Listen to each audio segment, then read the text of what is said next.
Hello everyone. तो कल हमने जो लेसन 6 है वो पढ़ा था, जिसका नाम था सेव वाटर, यानी कि पानी बचाओ।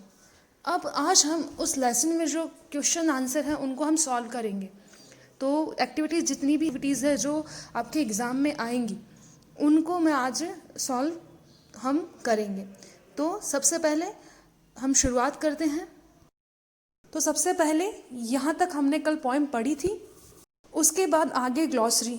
कल जो आपको पीडीएफ मिली थी उसके अंदर भी ये स्पेलिंग सारी लिखी हुई थी, फिर भी एक बार हम रिपीट कर लेते हैं। टैप, टैप यानी नल। वेस्ट, व्यर्थ में नष्ट करना या इसको हम बर्बाद करना भी बोलते हैं। हार्वेस्टेड, इसका मतलब है संचित या जमा किया हुआ। टर्न ऑफ, टर्न ऑफ का वैसे तो मतलब होता है बंद करना, लेकिन अकॉर्डिंग टू बुक इसका मतलब यहाँ पे है जल प्रवाह रोकना। गश, गश यानी तेज बहाव। यू आर डन, इसका मतलब होता है आपने काम में ले लिया, फिर आपका काम हो गया। इसके बाद एक्टिविटी फर्स्ट, ये क्वेश्चन आंसर है जो कि आपके एग्जाम में आते हैं, ये स्पेलिंग्स भी आपके एग्जाम में आती हैं।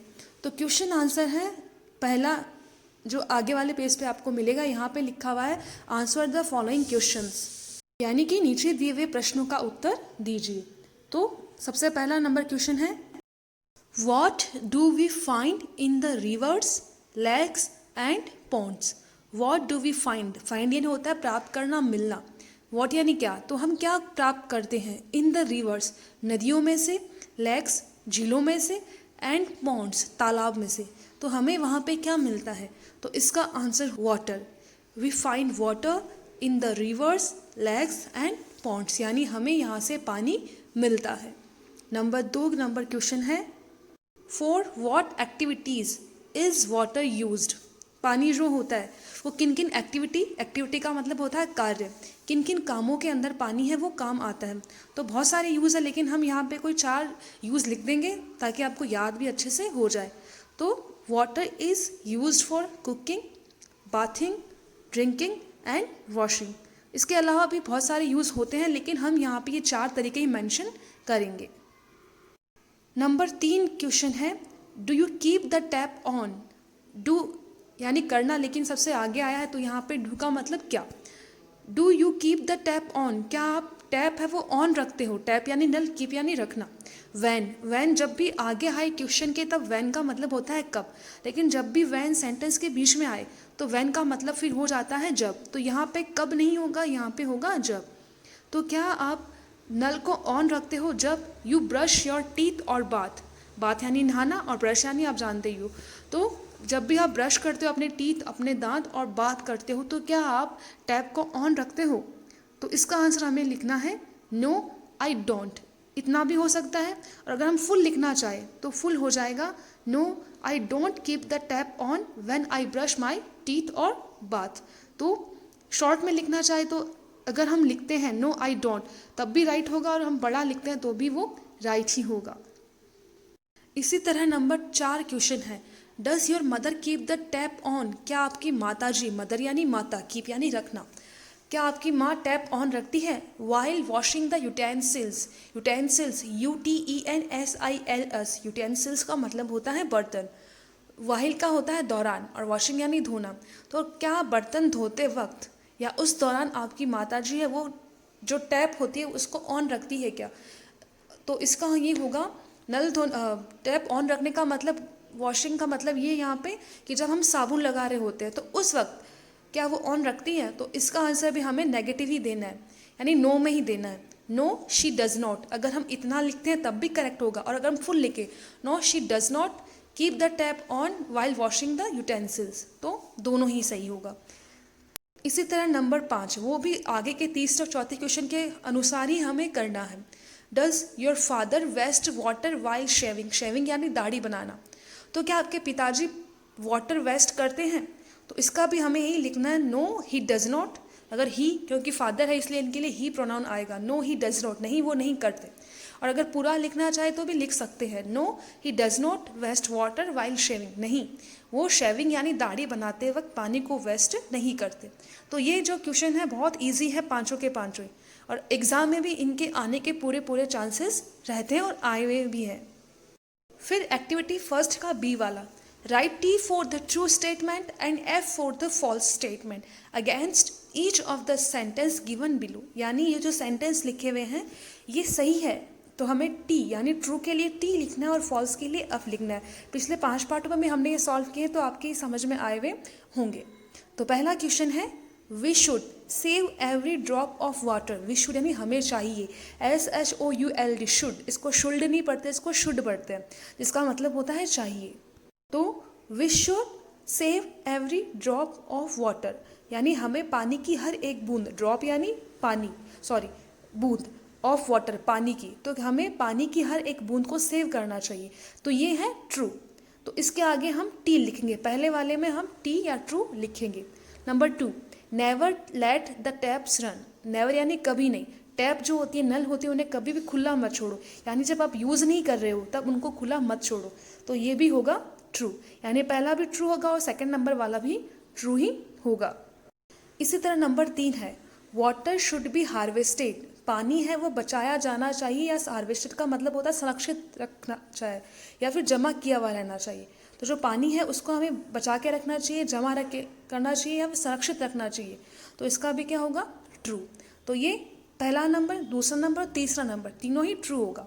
चौथा, people should use the shower for bath.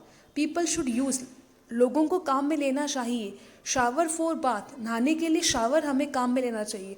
तो हमने लेसन पढ़ा है कि अगर हम शावर लेते हैं तो उससे पानी बहुत ज़्यादा वेस्ट होता है, हमें पता भी नहीं चलता। तो हमें नहाने के लिए बकेट यूज़ में लेनी चाहिए क्योंकि उससे पानी जो होता है वो कम वेस्ट होता है। तो 4 नंबर वाला वो होगा फॉल्स, क्योंकि ये पानी वेस्ट करने का ही एक तरीका है। तो चौथा नंबर होगा फॉल्स। इसी तरह 5वां है people can wash their cars with the water from taps. People can wash, लोग धो सकते हैं, कैन का मतलब होता है सकना, देयर यानी उनकी, car with the water from taps यानी जो टैप से जो पानी आता है उससे पीपल कार धो सकते हैं। अब धो तो सकते हैं, ये तो गलत नहीं है, लेकिन क्या धोना चाहिए, यहाँ पे वो क्वेश्चन आ रहा है। तो इसका होगा फॉल्स। बाकी धो तो सकते हैं, हमारे हाथ में होता है, लेकिन अकॉर्डिंग टू बुक हमें नहीं धोना चाहिए, तो ये होगा फॉल्स। तो इस प्रकार पहला हो जाएगा ट्रू, दूसरा भी ट्रू, तीसरा ट्रू, चौथा फॉल्स और 5वां भी फॉल्स। इसके बाद एक्टिविटी सेकंड आपको करनी है, जिसका पहला है राइट द ऑपोजिट्स। ऑपोजिट्स का मतलब होता है विलोम, उल्टा, विलोम शब्द of the bracket words in the blanks given in the sentence. इसमें हमें क्या करना है, जो ब्रैकेट के अंदर जो वर्ड्स लिखे हुए हैं उनका ऑपोजिट हमें खाली जगह में भरना है। ब्लैंक यानी खाली जगह, तो जो खाली जगह है उसमें जो ब्रैकेट के अंदर जो वर्ड लिखा है उसका ऑपोजिट हमें भरना है। मान लीजिए अगर ब्रैकेट में लिखा हुआ होता डे, तो डे का ऑपोजिट होता है नाइट, तो हमें वो नाइट भरना होता। अगर वहाँ पे लिखा हुआ होता शॉर्ट, तो शॉर्ट का ऑपोजिट हमें लॉन्ग फिल करना होता। तो इसी प्रकार नंबर 1 पे लिखा हुआ है वी शुड, फिर खाली जगह वाटर। अब हमें वेस्ट का ऑपोजिट ध्यान में लाना है, तो वेस्ट यानी होता है बर्बाद करना, और वेस्ट का ऑपोजिट होता है सेव, बचाना। तो पहले वाले में आ जाएगा वी शुड सेव वाटर। इस तरह हमें ये बाकी 3 क्वेश्चन भी करने हैं। इसके बाद दूसरा है it is dash to waste water. अब ब्रैकेट में लिखा हुआ है गुड, तो गुड का ऑपोजिट होता है बैड, तो यहाँ पे ये हो जाएगा it is bad to waste water, पानी को बर्बाद करना बुरा है।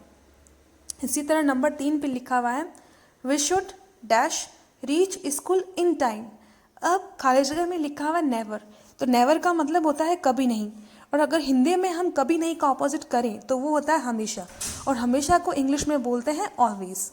तो ये हो जाएगा we should always reach school in time, यानी हमें हमेशा स्कूल टाइम पे पहुंचना चाहिए। REACH रीच, इसका मतलब होता है पहुंचना। एक होता है रिच, RICH, वो होता है अमीर। इसी तरह चौथा नंबर है I have dash my watch. अब ब्रैकेट में लिखा हुआ है लॉस्ट, लॉस्ट यानी खोया, खोया का होता है पाया या प्राप्त किया, तो उसका फिर ऑपोजिट हो जाएगा फाउंड। ये सेकंड फॉर्म है FOUND, ये भी सेकंड फॉर्म है, फाइंड की सेकंड फॉर्म फाउंड। तो ये हो जाएगा I have found my watch. तो इस तरह हमें ये करना है, बहुत ईजी है, बस आपको ब्रैकेट में लिखे हुए वर्ड्स के ऑपोजिट आपको याद में रखने हैं। इसके बाद बी वाला है write 1 word for each of the given group of words. The first letter of the word has been given, यानी हमें इसमें क्या करना है, एक सेंटेंस लिखा हुआ है, वो वन वर्ड में उसका हमें आंसर देना है, और जो आंसर होगा उसका पहला लेटर हमें वहाँ पे लिखा हुआ मिलेगा। तो इस तरह हमें ये वाला क्वेश्चन है वो सॉल्व करना है। तो सबसे पहले हम देखते हैं, नंबर 1 पे है a 4 wheeled vehicle we travel in. A 4 यानी होता है 4, व्हील यानी होता है पहिया, तो एक 4 पहियों वाला व्हीकल का मतलब होता है वाहन, वी ट्रैवल इन जिसके अंदर हम ट्रैवल यानी यात्रा करते हैं। तो इसका आंसर होगा कार, जिसकी स्पेलिंग होगी CAR। अब जो नंबर 2 है वो है an instrument from which we get water, यानी ऐसा इंस्ट्रूमेंट का होता है उपकरण या यंत्र, फ्रॉम जिससे, फ्रॉम विच जिससे, वी गेट वाटर जिससे हमें पानी मिलता है। तो इसका होगा टैप, जिसकी स्पेलिंग होगी TAP। इसी तरह नंबर 3 हो जाएगा the water we get in the form of drops from the clouds, यानी एक ऐसा वाटर जो हमें ड्रॉप के रूप में बादलों से मिलता है, क्लाउड यानी बादल। तो इसका आंसर होगा रैन, जिसकी स्पेलिंग होगी RAIN। यहाँ पर डैश 2 ही छोड़े हुए, लेकिन पूरी स्पेलिंग होगी RAIN। तो इस तरह हमें ये क्वेश्चन सॉल्व करना है। अब जो एक्टिविटी 3 का है, स्टडी द फॉलोइंग सेंटेंसेस, तो ये आपके एग्ज़ाम में आएगा नहीं, तो इतना इसको अभी इम्पोर्टेंस हम नहीं दे रहे हैं। जो क्वेश्चन एग्ज़ाम में आएंगे एक बार हम उनको ही सॉल्व करते हैं। तो इस क्वेश्चन को हम एक बार स्किप करेंगे। इसके आगे वाला है जो एक्टिविटी 4 का, ये आपके एग्ज़ाम में भी आएगी और इसके जो क्वेश्चन है वो भी एग्ज़ाम में आपके आते हैं, तो ये पढ़ना आपके लिए भी बहुत ज़रूरी है। तो इसमें लिखा है read the similar kind of the poem and answer the questions, यानी हमें सिमिलर का मतलब होता है सेम या समान, उसी प्रकार की एक पोएम हमें यहाँ पढ़नी है और क्वेश्चन के आंसर हमें देने हैं। तो इसकी फर्स्ट लाइन है we wasted it in lots of ways like a bath instead of a shower, यानी कि वी वॉश्ड, सॉरी मैंने पहले वेस्टेड बोला, यहाँ पे होगा we washed it in lots of ways, यानी हमने इसे बहुत तरीक़ों से बहाया है, जो पानी है उसे हमने बहुत तरीक़ों से धोया है, बहाया है, ठीक है। Like a bath instead of a shower, यानी हमने बाथ की बजाय हमने शावर ली है, जिससे कि पानी जो होता है वो बहुत ज़्यादा वेस्ट होता है। इसी तरह watering the plants on Sunny days, और धूप वाले दिनों में पौधों में बहुत ज़्यादा पानी दिया है, जिससे भी वो पानी जो है वो वेस्ट हुआ है। Leaving the tap on full power, यानी हमने जो टैप है, लीव यानी छोड़ना, उसको हमने फुल पावर में पूरी शक्ति के साथ उसको खुला छोड़ दिया, तो ये भी एक तरीका है पानी को वेस्ट करने का। To save the world now we must act, अगर हमें वर्ल्ड यानी दुनिया को सेव करना है, बचाना है, तो अब हमें कुछ काम करना होगा। And use our water well, और जो हमारा पानी है, जितना भी पानी है उसे हमें अच्छी तरह से यूज़ करना होगा। चेंज आर वेज और वी विल पे, यानी या तो हमें अपने तरीके बदलने होंगे पानी बर्बाद करने के, और नहीं तो यानी हमें पानी को सेव करना होगा, और नहीं तो फिर हमें भुगतान करना पड़ेगा, हमें उसकी कीमत चुकानी पड़ेगी अगर हम पानी को बर्बाद कर रहे हैं। ये हमारे लिए आगे जाके बहुत दिक्कत वाला हो जाएगा। तो हमें अपने तरीके चेंज करने होंगे, वो तरीके जिससे हम पानी को बर्बाद करते हैं। In this beautiful world we want to dwell, यानी ये जो ब्यूटीफुल वर्ल्ड है, जो सुंदर दुनिया है, और यदि हम इसमें रहना चाहते हैं, बसना चाहते हैं, ड्वेल यानी रहना या बसना, तो हमें पानी को सेव करना होगा। Saving water is very good, पानी बचाना या पानी को संरक्षित करना, सेव करना बहुत अच्छी बात है। एवरीबडी शुड से, और हर किसी को ये कहना चाहिए। इसके आगे दो स्पेलिंग दी हुई है ड्वेल और सनी। ड्वेल यानी रहना या बसना, और सनी यानी बहुत गर्म दिन जिसमें बहुत अच्छी धूप हो। इसके बाद है आंसर द फॉलोइंग क्वेश्चंस, जो कि आपके एग्जाम में भी आएंगे। तो इसका पहला क्वेश्चन है what should we do if we want to live in this world, यदि हमें इस वर्ल्ड में रहना है, इस दुनिया में रहना है, तो हमें क्या करना चाहिए। तो इसका आंसर हो जाएगा, एक तो वी शुड सेव वाटर, हमें पानी बचाना चाहिए, आप ये भी लिख सकते हो, और आप ये भी लिख सकते हो we should not waste water, हमें पानी बर्बाद नहीं करना चाहिए। तो दोनों में से कोई भी लिख दो, आपका दोनों ही करेक्ट होगा। इसके बाद दूसरा क्वेश्चन है mention two ways in which people waste water, हमें यहाँ पे 2 तरीके बताने हैं जिनसे लोग पानी को वेस्ट करते हैं, लोग पानी को बर्बाद करते हैं। तो पहला हो जाएगा watering the plants all day, यानी पूरे दिन पौधों को पानी देते रहते हैं, जो कि एक तरीका है पानी वेस्ट करने का, और दूसरा हम जो इस पेज पे आपको सबसे ऊपर वाली लाइन दिखाई दे रही है, हम ये भी लिख सकते हैं living the tap on full power, यानी टैप को फुल पावर में छोड़ देते हैं जिससे भी पानी है वो वेस्ट होता है। तो ये हम 2 लिख सकते हैं। इसके अलावा अगर आपके माइंड में कुछ और आए तो वो भी आप लिख सकते हो। इसके बाद 3 नंबर क्वेश्चन है we wasted it in lots of ways. ये देखो कन्फ्यूजन मुझे वहाँ पे भी हुआ था, वहाँ पे वॉश्ड लिखा हुआ है, यहाँ पे वेस्टेड लिखा हुआ है, तभी पहले मेरे माइंड में वेस्टेड रह गया था। तो यहाँ पे वी वेस्टेड, वो पहले वाला भी वेस्टेड ही था। We wasted it in lots of ways, यानी हम इसे बहुत तरीके से वेस्ट करते हैं, बर्बाद करते हैं। तो ये हो जाएगा। तो यहाँ पे इट है वो किसके लिए आया है, किसके लिए बोला जा रहा है कि हम इसे बर्बाद करते हैं। तो नीचे ऑप्शन लिखे हुए हैं water, dust, air, stone. Water यानी पानी, डस्ट यानी मिट्टी, एयर यानी हवा, स्टोन यानी पत्थर। तो किसकी बात कर रहे हैं हम, किसको वेस्ट करते हैं। तो इसका आंसर होगा ए, यानी वाटर। ये इट यहाँ पे वाटर के लिए आया है। इसके बाद 4 नंबर पे है एवरीबडी शुड, फिर खाली जगह वाटर। तो इसमें क्या आएगा, change, everybody should change water, पानी को बदल देना चाहिए, no. Everybody should throw away water, no. Everybody should waste water, no. Save आएगा इसमें। तो ये हो जाएगा एवरीबडी शुड सेव वाटर, यानी सभी को पानी बचाना चाहिए। अब जो नेक्स्ट क्वेश्चन है after reading the poem, after reading the poem यानी कविता पढ़ने के बाद में speak out the rhyming words, यानी आपको राइमिंग वर्ड्स बोलने हैं। तो वेज और डेज यहाँ पे लिखा हुआ। इसके अलावा पोइम में देखो कौन कौन से आए हुए हैं, जैसे कि देखो आया हुआ है वेल, ड्वेल, दोनों बोलने में सेम आते हैं। Pay, say, around, found, should, good, run, done, shower, flower, rain, drain, flush, gush. तो ये ऐसे हैं जो राइमिंग वर्ड्स हैं जो बोलने में सेम आ रहे हैं। तो इसी तरह सी वाले में हमें जो 1, 2, 3 यानी जो वेज, डेज लिखा है, शावर, पावर लिखा है, वेल, ड्वेल लिखा है, इनके आगे राइमिंग वर्ड्स लिखने हैं 2 2। तो पहले में हो जाएगा वेज, डेज, रेज, सेज। दूसरे में shower, power, flower, tower, well, dwell, tell, bell. तो ये इस तरह से हो जाएंगे राइमिंग वर्ड्स। तो ये क्वेश्चन आंसर आपके आज हुए। अब जो इस वीडियो के साथ में आपको पीडीएफ फाइल मिली है उसके अंदर ये सारे क्वेश्चन सॉल्व किए हुए हैं। तो अब आपको जो ट्रू फॉल्स है, जो खाली जगह है, जो वो तो आप बुक में भी फिल कर सकते हो, लेकिन जो क्वेश्चन आंसर है वो आपको अपनी कॉपी के अंदर करना है। जैसे कि एक्टिविटी जो फर्स्ट है उसका ए वाला आपको कॉपी में करना है, आंसर द फॉलोइंग क्वेश्चन।